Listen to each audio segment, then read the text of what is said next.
filimkeena waxa uu ku bilaabmay xilli xayawaanadu mar kale ku soo laabteen magaalada New York. Libaaxa ayaa dareemaya farxad, yaab iyo wareer isku jira. Isagoo kaftamaya ayuu isweydiinayaa in qoortiisu sii dheeraatay mise isagaa sidaas uun u malaynaya.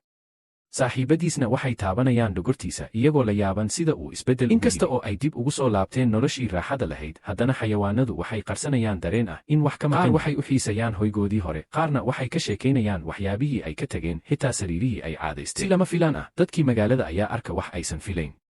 Alex libaaxa iyo asxaabtiisa ayaa mar kale muuqda, waxaana lagu soo dhoweeyaa sacab iyo dabaaldeg. Dadku waxay la yaaban yihiin sida xayawaanadan mar kale ugu soo laabteen magaalada. Dabaaldegaas dhexdiisa, libaaxa wuxuu la wadaagayaa dareenkiisa dhabta ah, ma doonayo inuu noqdo boqor magac uun. Wuxuu garwaaqsadaa in waxa ugu muhiimsan aysan ahayn cidda uu yahay ama waxa uu lahaa, balse ay tahay xidhiidhka iyo wadajirka. Laakiin farxaddaasi ma sii waarin. Haweeney aad u adag oo lagu magacaabo Dubois ayaa soo ifbaxda. Waa qof aan naxariis lahayn, kana go'an inay xayawaanada qabato si ay u muujiso awooddeeda. Waxay bilowdaa inay eryato libaaxa iyo saaxiibadiis, iyada oo khatar weyn ku ah xorriyaddooda. Xayawaanadu waxay wajahaan go'aan adag. Inkastoo ay hore u jireen khiyaanooyin iyo shaki, haddana waxay fahmaan in saaxiibtinimo ay ka weyn tahay wax kasta. Waxay go'aansadaan inay iscaawiyaan iyagoo diyaarinaya qorshe halis ah oo ay ku badbaadaan. Qorshahaas wuxuu u baahan yahay midnimo buuxda. Mid walba wuxuu qaataa doorkiisa, qaar xeelad, qaar geesinimo, qaarna caqli.